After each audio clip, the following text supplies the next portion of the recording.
လာမယ့်နွေရာသီအပြောင်းရွှေ့မှာမော်ဂန်ရိုဂျာက United ကိုပြောင်းရွှေ့လာနိုင်မလား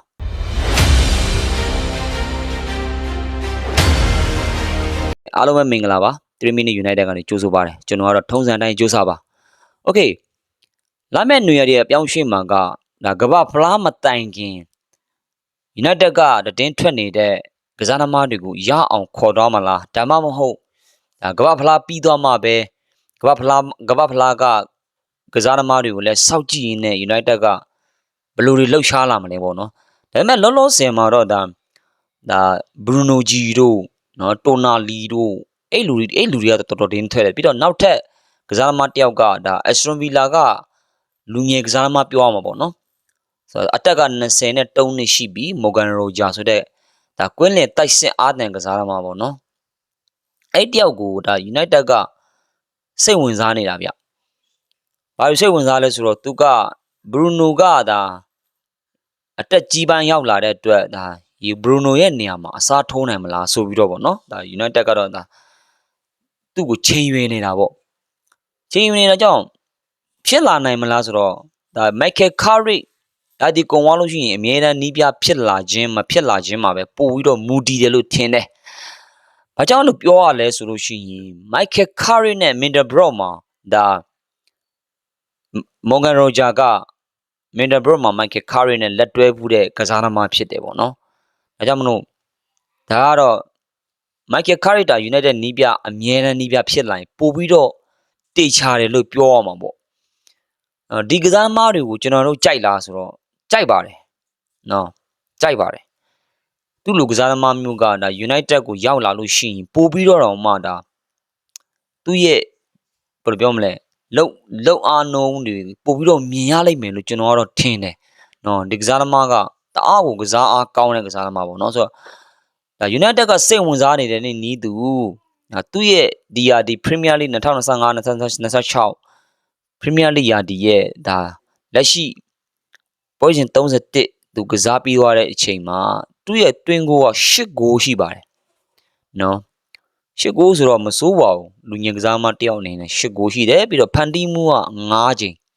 ရှိထားပါတယ်ပြီးတော့အဝါကတ်က6ကတ်အဝါကတ်ပါပြောလိုက်မယ်6ကတ်ရှိပါတယ်အဲ့တော့ဒီ23နှစ်အရွယ်ကစားသမားတွေကဒါ Bruno ခေအလွန်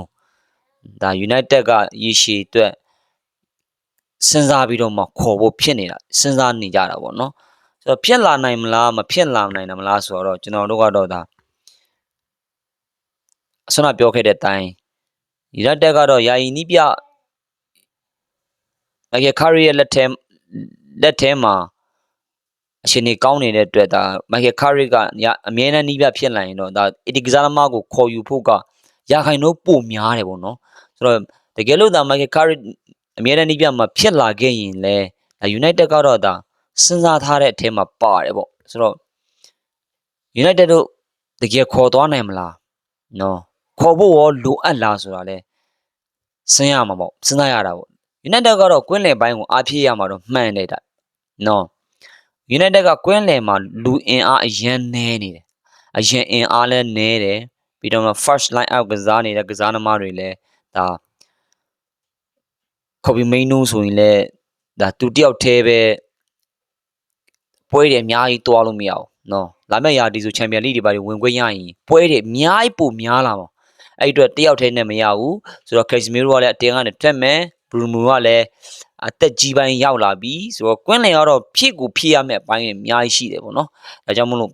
ကျွန်တော်ကတော့ဒီကစားတခြားတင်းထွက်နေတဲ့တခြားနိုင်ငံကလိတွေကကစားသမားလေးတွေလည်းရှိပါတယ်ဆိုတော့ကျွန်တော်နောက်နေ့လာရှာဖွေပြီးတော့မှကျွန်တော်ပြောပြပေးပါမယ်နော်ဆိုတော့ဒီနေ့ကတော့ဒါ Morgan Roger နဲ့ပတ်သက်ပြီးတော့မှပြောခဲ့တာပေါ့ပြီးတော့ Morgan Roger ကသူ United ကိုလာခြင်းနဲ့အရေးရောင်လေးတွေလည်းသူပြနေတယ်ဗျနော်ပြနေတယ်ပြီးတော့ဒါ United နဲ့တွေ့တဲ့ပွဲတိုင်းမှာလည်းဒီကောင်ခြေစမ်းတော်ပြတယ် United ကသူ့ကိုမျက်စိကျအောင်တမင်တက်လောက်တာလားတော့မသိဘူးပေါ့ဗျာဒါပေမဲ့ဒီကစားသမားလေးကကောင်းပါတယ်မစိုးပါဘူးဆိုတော့သူ interview တစ်ခုမှလည်းဖြေဘူးတယ်သူ့ရဲ့ idol ကဘယ်ကစားသမားလဲဆိုလို့ရှိရင် Cristiano Ronaldo ဖြစ်တယ်လို့ဒါပြောခဲ့တာပေါ့နော်သူရဲ့ idol ကတော့ Ronaldo CR7 ဖြစ်တယ်ပေါ့ပြီးတော့ဘယ်ကွင်းမှာကစားရတာကိုအကြိုက်ဆုံးလဲလို့မေးရင်လဲ Old Trafford မှာတွားပြီးတော့မှရှင်ပြန်ရတာအရင်ကြိုက်တယ်တဲ့ Old Trafford ကွင်းကတော့လုံးဝအမကန်းပဲပေါ့နော်သူအိမ်မက်မကြငငယ်တော့မက်နေတဲ့အိမ်မက်တွေကဒီ Old Trafford မှာရောက်ရင်ပြည့်စုံနေတယ်လို့ပြည့်စုံနေတယ်လို့အဲ့လိုမျိုးခံစားနေရတယ်လို့လည်း interview တစ်ခုမှာဖြေဘူးတယ်ဆိုတော့ဒီကစားသမားလေးကတော့ဒါကျွန်တော်တို့ United ကစားသမားပရိသတ်တွေလိုချင်တဲ့ကစားသမားမျိုးဖြစ်ချင်မှလည်းဖြစ်မယ်ပေါ့နော်ဒါပေမဲ့နော်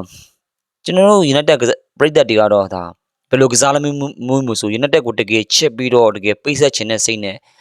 ရောက်လာရင်လို့ရှိရင်တော့အားပေးဖို့ကတော့အစင်တင့်ပါပဲနော်အောင်မြင်ခြင်းမအောင်မြင်ခြင်းကတော့ဒါသူ့ရဲ့အပိုင်းပေါ့သူ့ရဲ့ performance သူ့ရဲ့ကန်တရားတွေနဲ့ဆိုင်မယ်နော်ဆိုတော့ညီကိုတို့ဘယ်လိုထင်လဲဒီကစားသမားလေးက United ကစားသမားတကယ်ဖြစ်လာနိုင်လားလာမယ့်နေရာတွေအပြောင်းရွှေ့မှာအပြောင်းရွှေ့ဖြစ်လာနိုင်မလားဆိုတော့ညီကိုတို့လည်းတုံးသက်ကြပါနော်ဟုတ်ကဲ့ကျေးဇူးအများကြီးတင်ပါတယ်ဒီနေ့ကတော့ဒါ Morgan Roger လေးနဲ့ပတ်သက်ပြီးတော့မှ United နဲ့တင်းထွက်နေတဲ့ကိစ္စလေးတွေကိုအနည်းငယ်လေးကျွန်တော်ပြောပြတော့တာဖြစ်ပါတယ်ကျေးဇူးအများကြီးတင်ပါတယ် Manchester United fan များအားလုံးရှင်လန်းချမ်းမြေ့ကြပါစေခင်ဗျာ